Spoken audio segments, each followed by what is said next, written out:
Yeah, so the next speaker is Axel Ljungström from the University of Stockholm. Will tell us something about smash policy and HoTT type theory. Yeah. Good luck. Thank you. All right. Yeah. So this is what I'm going to talk about and why. So for those of you who have worked with some basic HoTT theory or HoTT type theory, even you will know that smash products are quite an important tool, and they have this key property that they're symmetric monoidal. That's a nice thing. And in fact, I mean, this is not just a cool thing. I mean, it's also important. Like we reused it in this PhD thesis to prove that pi 4s3 that might do. Van Doorn also used it in his construction of spectral sequences. But the issue is that this has sort of never really been proven hot. So Van Doorn came really close. I mean, almost a complete proof. But there was this one little gap where the path algebra just got messy. I mean, this talk is really going to be about path algebra and how it's messy. This is a problem. So what I'm going to do today is I'm going to, instead of, well, I would actually love to sort of repair Van Doorn's proof because it's much prettier than mine. But instead, I'm going to sort of introduce a new heuristic for reasoning about functions defined over smash products. Just to remind you of what a smash product is, you take two pointed types A and B, you introduce a base point, star, and you have an inclusion of canonical points from the product of A and B. And then you start gluing things. So you add a path push L, push left for every point in A, relating the pair A and the base point in B to the base point in the smash product. You do the same on the other side. And here, a lot of you are going to think I'm an idiot for using this definition of the smash product, probably, but you also can add this coherence, or you have to add this coherence that says that these two coherences are the same over the base points. So if you like push out diagrams, this is the shadow of the co-fiber over the inclusion of a wedge sum. Now note, you could also have picked a co-product here and replace this 1 by a 2. And in general, you would be much smarter to do so. But I'm going to sort of, well, I'm not completely stupid. I have a reason for using this version. So one fact is that this smash product is associative. It's not easy at all to show them in HoTT type theory. I think the first sort of proof was in Van Doorn's thesis. I've also done it now just because I want to really control this function. I want to be able to stare at it. But it's not fun to describe. It's a horrible thing, but it exists, and I'm not going to talk more about it. So why is it so hard to prove that smash products are symmetric monoidal? Well, the key issue is this impossible pentagon axiom. So you have two ways of going through this pentagon. You can go on the left or on the right, and they're both described in terms of alpha. And you also want this to commute. Up to pointed. This is supposed to get an equality of pointed maps, not just of maps, which makes it even worse, but not that much worse, fortunately.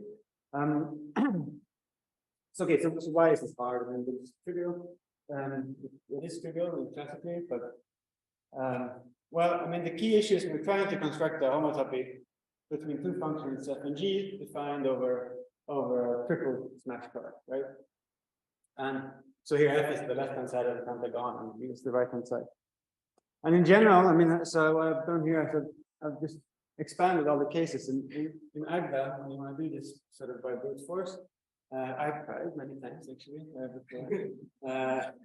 I got to about here, and then what happens is that, I mean, it's not just sort of hard, it's also that the guy here might depend on this guy here and this guy here. I mean, it gets quite messy quite fast, and you don't want to do it. It's a waste of your time, I can guarantee you. So, yeah, we probably should do something else. So I should mention that Guillaume Dumry, he actually tried to generate a proof of this using sort of Agda metaprogramming, and his proof was so long that I ran out of memory checking it. So I mean, if Guillaume's computer couldn't do it, I don't think we should think that we can do it either. So let's try something else. Okay, but so what we need a better way of dealing with such functions.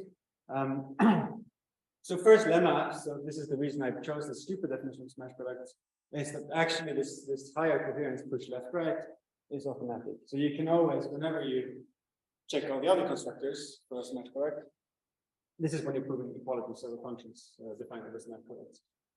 you can always sort of lift them in an appropriate way to get this last coherence out for free. So if we go back to this messy picture, well, okay, we lose some of the cases. It's still not great, but it's a bit better. Yeah, so instead of those 29 cases, we have 22 cases, and it's some of these cases that we still have are kind of the ones that we wanted to get rid of in the first place. So we should try to do better than this, and yeah, let's try. So interlude, I'm going to change topic completely. The new talk this is about homogeneous types.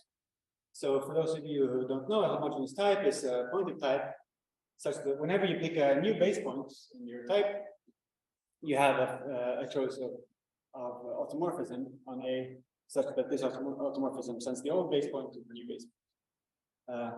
Doesn't really matter. The key thing is that all pointed path spaces or path types are homogeneous, in particular loop spaces. And then there's the great advanced trick here that we have used so much in everything I've ever done in HoTT, I think. So this, by the way. If you have two pointed functions, f and g, going between two pointed types, obviously, but where you have b is homogeneous, then in order to prove that these two guys are equal as pointed functions, it suffices to show that they're equal pointwise. So you can forget about pointedness. And this is really nice, pretty cool stuff. Because proving pointedness is always horrible. But what does this have to do with smash products? Well, there's this advanced trick 2.0 here, where you look at two functions to find over a smash product instead. And then I claim that if C is homogeneous, then it suffices to check that these two functions are equal over canonical points. And then you get the full equality of f and g everywhere on the smash product, and as pointed functions as well. So you get a lot of freedom. And what do? Well, it's actually quite trivial. You take this adjunction between smash products and bipointed maps, and you apply advanced trick 1.0 to get this. Okay, so that's great. So if we could just apply this one with the pentagon, then we would be super happy, because instead of 29 cases, we would have one case, and it would hold by referral. And that's but of course, I mean, this is now, you know, a waste of time because we can't do it. So I don't even know why I'm talking about this. Because the code domain is not homogeneous, right? Yeah, that would be foolish to think. Okay, but I lie a bit because there's still a point to this. So I mean, the one thing that's great is that all loop spaces are homogeneous. So we're going to try to sort of brute force loop spaces into our smash product groups, and especially into the proof of the pentagon. So what I'm going to just do is I'm going to say that if you have two pointed functions f and g from A smash B into C, and you have a homotopy, say that they agree on canonical points, then this homotopy will induce two functions from A into the loop space of C and B into the loop space of C. Not necessarily pointed, but doesn't matter. So how do you define, for example, the left guy? Well, it's not very pretty. Let's maybe forget these two things here and just, well, you check the action of F on the push left path, you apply H, and you check the action of G on the left path, and then you just massage it to make it into a loop space of C instead. Actually, you don't need to have this. It works without. Anyways. The point here, there is a point to this. I mean, this is also, it's very ugly, but it's not, because now we can rephrase the path type of not path type, that would be incorrect, but well, I'm just going to say we have a new induction principle for proving equalities over functions defined over smash products. We just need to check that first you need a homotopy H like this, and then you need to check that the induced left function and the induced right function are constant. Okay, but this is nice now because these two guys are functions with homogeneous codomain. So let's look at the case of the pentagon. Sorry for the jumping. Here, yeah. So if you have the pentagon here, you have two functions f and g on this form, where the codomain is very ugly, but forget about that. The domain is a big iterated smash product. Let's look at the type of the left guy. Well, the left guy is something defined as a double smash product into a loop space of something ugly. But it's a loop space. This is great. This has a homogeneous codomain, right? So what we want to do here in this case is, well, assuming we've already constructed H, we want to prove that the left guy is constant. And normally this is exactly where this explosion of complexity would happen when we do the pentagon proof. But now, thanks to the fact that we phrase it this way, where the left guy has a homogeneous codomain, it's enough to show that the left guy is constant over the inclusion of canonical points. So instead of all these 13 cases that we will have to consider here, we just get one case to check. And there will be no higher coherences, and all the coherences we actually have to check are described as single applications of the left guy. So a lot easier to handle, and you can actually start tracing maps and just letting Agda do some work for you.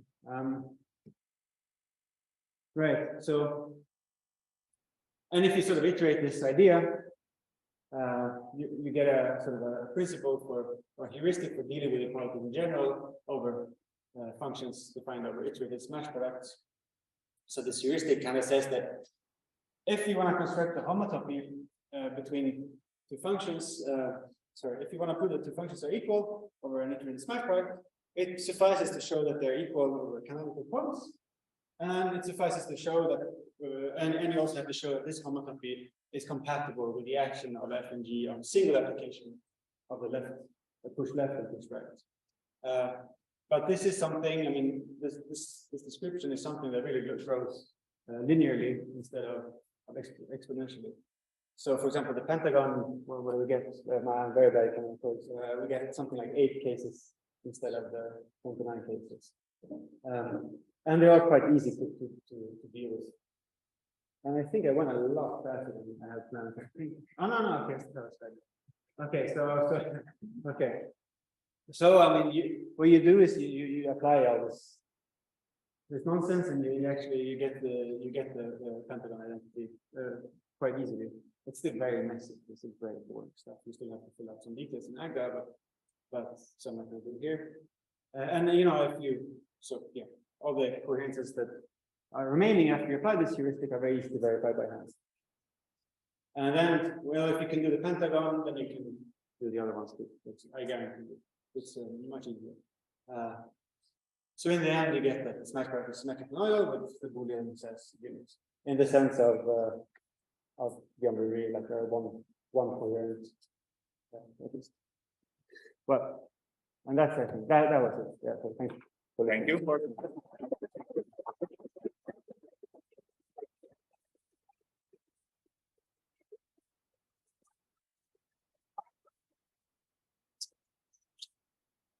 So we have quite a bit of time for questions. So if you have questions, yeah, that's great. So since it's so easy, can you do 2 coherents, so the associahedron now? Yeah, so I don't know if this is the issue, right? Because you get really non-canonical homotopes out of this method. Probably.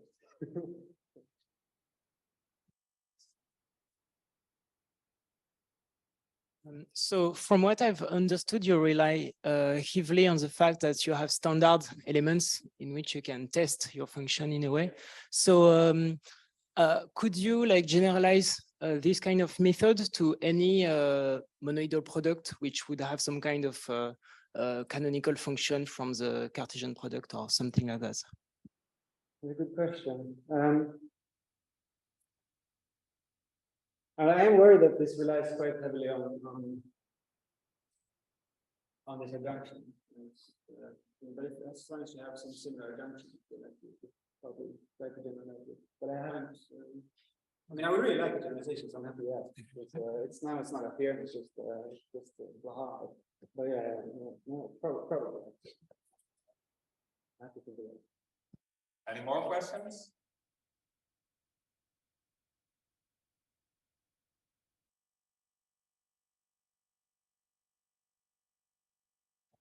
Oh yes, if you want. I'm very gratified that you love my tricks so much. But it seems like in a way you're doing a lot to force the problem into that form where you can use it. Do you think that there's like a more direct or conceptually clear way of arguing this that Yeah, I think this is another thing in disguise actually. But I keep babbling about this fat wedge construction of smash products. And I feel like if you were able to do that in HoTT with this construction, then verifying if the function probably should really be reduced to those cases that I used to do. I think it's just our definition of symmetric like that in HoTT. Maybe, but so this would be more conceptual, I think. But otherwise, I mean, I don't see any point in forcing it. I like it. thank you. Anyone else want to ask a question?